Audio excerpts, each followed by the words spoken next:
كيك اسفنجي بالتوت البري مع صوص البلو بري. تابعوا الفيديو للأخير. 5 حبات من البيض،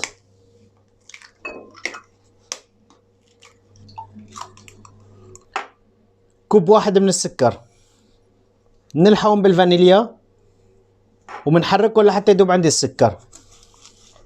بعد ما داب عندي السكر بجيب كاسة الحليب، كاسة صغيرة من الزيت النباتي، بيجي بكوب من الطحين، بلحقه بكوب تاني من الطحين، وبلحقه بالبوكن بودر. بنخلون كتير منيح وبحركهم كتير منيح.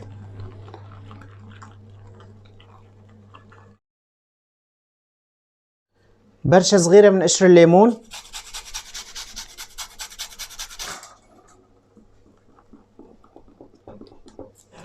وهيك صار جاهز الخليط عندي. وهلا بقسم الخليط لقسمين، باخذ كوب واحد من البلوبري بضيفه بهذا القسم عليهم بالبلندر.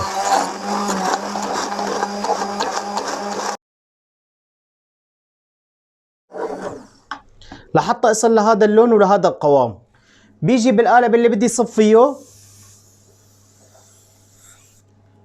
بعمل له دهنه على الاطراف، بعدين بيجي بورقه الزبده بحطها بالسفل بهذا الشكل. بنضيف بالبدايه قسم من الخليط الابيض،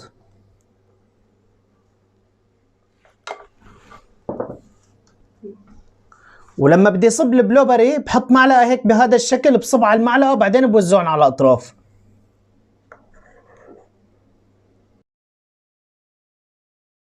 كمان نفس العمليه بالابيض.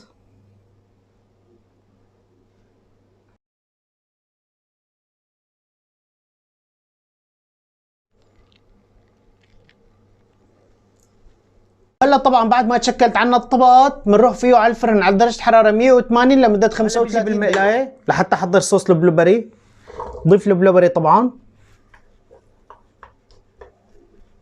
البلوبري هو وعلى النار ببلش يطلع الصبغه تبعه وببلش يدبل عنا. بنضيف عليه كوب من السكر، طبعا كوب صغير،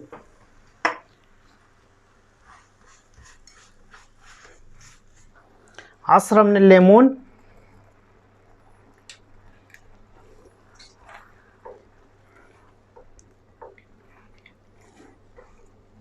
وهلا مشان احصل على قوام كتير حلو للصوص بيجي بمعلقه صغيره ونص من النشا، بضيفهم هيك على البارد، بضيف لهم مي بارده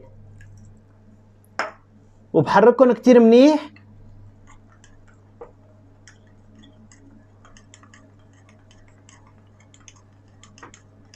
وبوزعهم مع التحريك المستمر. وهلا هيك صار عندي صوص البلوبري جاهز. شوفوا القوام تبعه بيعقد، شوفوا ما احلاه.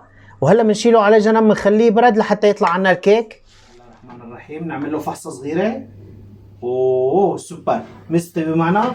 شوفوا نفخته ما احلاها. هلا بعد ما برد عندي بيجي بالصوص اللي انا سويته، صوص البلوبري، بحطه على الوش، بوزعه بهذا الشكل.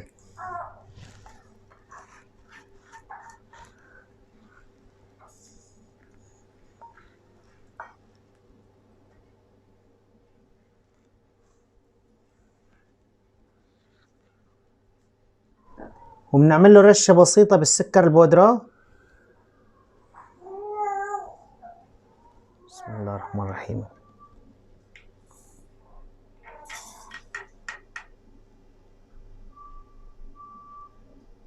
شوفوا لي على المنظر، لساته سخن.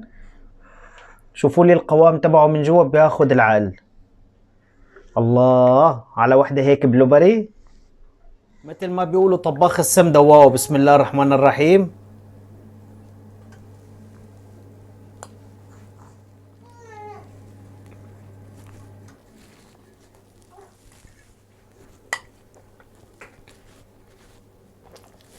يفضل عضش طيب.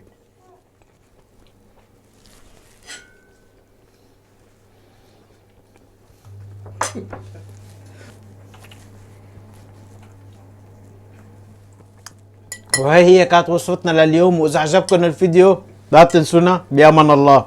شكرا كتير لكم للمشاهدة.